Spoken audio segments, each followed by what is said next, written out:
अस्सलाम वालेकुम, myself Shoaib Hasan Raza from Apex group of colleges. Biology first year के बारे में हम डिस्कस कर रहे थे चैप्टर नंबर 4 के बारे में। लास्ट लेक्चर के अंदर हमने पढ़ा था सेंट्रियोल के बारे में और इसके अलावा हमने माइटोकॉन्ड्रिया को डिस्कस किया था। आज जो हमारा टॉपिक होगा उसमें हम प्लास्टिड को जो है क्लियर करेंगे और प्लास्टिड की जो टाइप्स हैं उनको हम क्लियर करने की कोशिश करेंगे। प्लास्टिड सबसे पहले क्या चीज़ें होती हैं, इनकी कौन कौन सी टाइप्स हैं, पहली स्लाइड हमारी यही है। प्लास्टिड को अगर हम डिफाइन करें, जिस तरह से मैंने पहले कहा था कि सेल के अंदर बहुत ज़्यादा ऑर्गेनेलीज हैं, उनमें से एक ऑर्गेनेली प्लास्टिड है और प्लास्टिड का स्ट्रक्चर कुछ इस तरह का नज़र आता है कि उसको हम मेम्ब्रेन बाउंडेड ऑर्गेनेली का नाम देते हैं।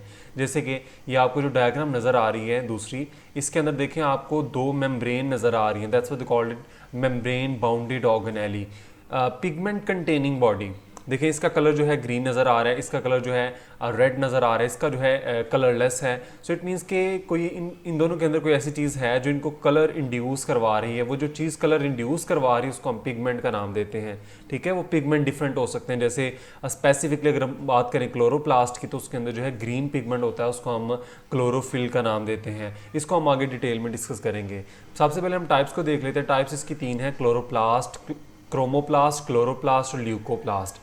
आज जो हम डिस्कस करेंगे वो होगा हमारा क्लोरोप्लास्ट। क्लोरोप्लास्ट का सबसे पहले हम स्ट्रक्चर देखेंगे, इसके करैक्टरिस्टिक्स देखेंगे और इनके फंक्शंस की बात करेंगे कि किस पार्ट के अंदर कौन सा फंक्शन परफॉर्म होता है। तो क्लोरोप्लास्ट सबसे पहले जो है उसके करैक्टरिस्टिक्स देख लेते हैं। ग्रीन पिगमेंट है, ये ग्रीन पिगमेंट ऑर्गेनेली है और मेम्ब्रेन बाउंडेड है, इसको हमने पहले भी डिस्कस किया है। और ये क्लोरोप्लास्ट इसका नाम होता है। देखिए क्लोरो वर्ड है, क्लोरो मीन के कलरफुल। ठीक है, क्लोरो स्पेसिफिकली हम जो है रेफर करते हैं ग्रीन कलर को, जैसे क्लोरोफिल है। ठीक है, उसको हम देखेंगे आगे। Green pigment is a chlorophyll, इसके अंदर जो है ग्रीन पिगमेंट क्लोरोफिल पाया जाता है। एमसीक्यूज बनता है, ये chlorophyll contain the magnesium as a central atom. ये नेक्स्ट जो डायग्राम आएगी उसके अंदर ये चीज़ें क्लियर हो जाएंगी। मैं कहता हूँ कि क्लोरोफिल का जब हम स्ट्रक्चर पढ़ते हैं तो उसके अंदर जो हमें सेंटर में जो चीज़ नज़र आती है उसको हम नाम देते हैं मैग्नीशियम का। ठीक है, मैग्नीशियम सेंटर में लगा होता है। इसी तरह से हीमोग्लोबिन है। हीमोग्लोबिन क्या चीज़ है? ऐसी चीज़ है जो हमारे ब्लड के अंदर ऑक्सीजन को ट्रैवल करवाती है, ट्रांसपोर्ट करवाती है from one part of the body to another. तो मैग्नीशियम जो है वो अगर मैं रिप्लेस उसको कर दूँ आयरन के साथ, तो अब वो बन जाएगा हीमोग्लोबिन। सो इट मीन्स कि बाकी सारा स्ट्रक्चर सेम है। क्लोरोफिल और हीमोग्लोबिन का सिर्फ एक चीज़ का फर्क है, मैग्नीशियम का और आयरन का। ये शॉर्ट क्वेश्चन पूछ जाता है, बहुत इंपॉर्टेंट। तो ये है वो डायग्राम जिसका मैंने जो है बात की थी। ये प्लांट ब्लड है, इसको प्लांट ब्लड कंसिडर करते हैं, जो कि बेसिकली क्लोरोफिल है। इसके सेंटर में देखें आपको मैग्नीशियम नजर आ रहा है। In the case of human blood इसके सेंटर में जो है ये आयरन नजर आ रहा है। तो बाकी सारा स्ट्रक्चर सेम है, सिर्फ यही फर्क है। तो ये फर्क जो है, एक हीमोग्लोबिन बन जाता है, दूसरा क्लोरोफिल बन जाता है। तो ये आपने जो है जहन में रखना है। चैप्टर नंबर 11 के अंदर आप इसका क्लोरोफिल का स्ट्रक्चर भी पढ़ेंगे, तो स्ट्रक्चर भी आपको जो है वो याद करना पड़ेगा। नेक्स्ट जो मेन पार्ट था हमारा स्ट्रक्चर ऑफ क्लोरोप्लास्ट के, क्लोरोप्लास्ट किस तरह के नजर आते हैं। सबसे पहले हम डायमीटर की बात कर लेते हैं। 4 से लेके 6 माइक्रोमीटर तक इसका डायमीटर होता है। और पार्ट्स को अगर हम डिस्कस करें तो पहला पार्ट इसके अंदर है grana. Grana are the small granules embedded in the matrix. ये डायग्राम देखें आप, डायग्राम के अंदर जो हमें ये स्मॉल गोल गोल स्ट्रक्चर नज़र आ रहे हैं, कॉइन की तरह के, सिक्कों की तरह के, इसको हम नाम दे रहे हैं ग्रेना का। ठीक है, और दूसरा पार्ट है इन्वेलप। इन्वेलप से बना होता है आउटर कवरिंग। तो यहाँ पे देखें आपको 2 आउटर कवरिंग नजर आ रही है, एक को हम नाम देंगे इनर और एक को आउटर। ठीक है, आउटर मेम्ब्रेन है, इनर मेम्ब्रेन। वो इनर मेम्ब्रेन और आउटर मेम्ब्रेन के दरमियान में बाजवा में चीज़ नजर आती है, इसको हम इंटर मेम्ब्रेन स्पेस का नाम देते हैं, लेकिन वो बुक के अंदर डिस्कस नहीं किया हुआ। एज एन एक्स्ट्रा नॉलेज इसको आप जहन में रख सकते हैं। आगे है स्ट्रोमा। स्ट्रोमा बेसिकली जब इनर मेम्ब्रेन के अंदर हम देखते हैं तो जितना भी हमें लिक्विड नज़र आता है, जैसे कि यहाँ पे आपको ये लाइट ग्रीन कलर का, ये पैरेट ग्रीन कलर का नज़र आ रहा है, ये स्ट्रोमा है। और स्ट्रोमा ऐसी चीज़ होती है जिसके अंदर थाइलाकॉइड मौजूद होते हैं, और थाइलाकॉइड को हम आगे डिस्कस करते हैं क्या चीज़ें हैं वो।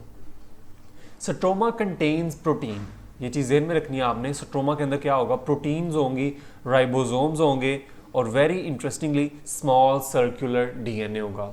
लास्ट लेक्चर के अंदर हमने बात की थी सेल के अंदर 3 तरह के डीएनए होते हैं। एक होता है डीएनए जो क्लोरोप्लास्ट के अंदर मौजूद है, दूसरा है माइटोकॉन्ड्रिया के अंदर, तीसरा न्यूक्लियस के अंदर।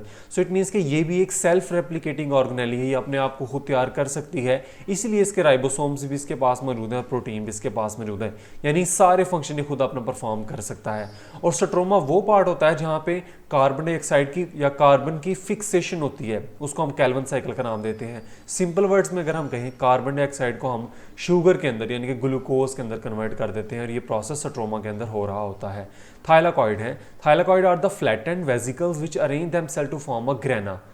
ये देखें, ये आपको जो सिक्के नज़र आ रहे हैं, मैं इनमें से अगर एक की बात करूं तो ये थाइलाकॉइड है, अगर पूरी लिस्ट की पूरे गुच्छे की बात करूं, पायल्स की बात करूं, ठीक है, तो अब ये कहलाएगा इसको हम ग्रेनम या ग्रेना का नाम दे देंगे। आपको नज़र आ रहा है कि यहाँ पे दो ग्रेनम जो हैं आपस में जुड़े हुए हैं, वो जिस हिस्से से जुड़े हुए हैं उसको हम नाम देते हैं इंटरग्रेनम का, ठीक है। इसको इंटरग्रेनम भी बोल लेते हैं, इसको हम लैमेला भी बोलते हैं, लेकिन स्पेसिफिकली आप इंटरग्रेनम का वर्ड ज़हन में रखेंगे।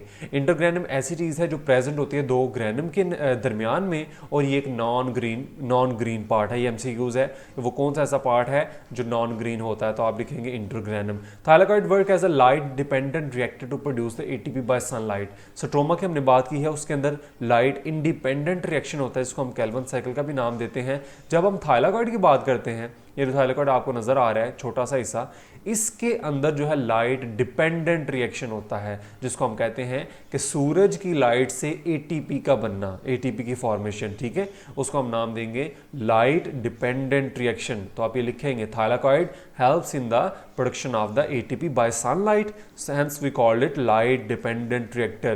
क्लोरोप्लास्ट सेल्फ रेप्लिकेटिंग ऑर्गेनेल, ये पहले मैंने आपको बता दिया है। तो ये था हमारा जो है टॉपिक आज का। होप्सो कि जो आपको समझ आया होगा। लॉन्ग क्वेश्चन है ये, ईच एंड एवरीथिंग आपने इसकी क्लियर करनी है। If you have any question and queries you can ask in comment section. अल्लाह हाफिज़।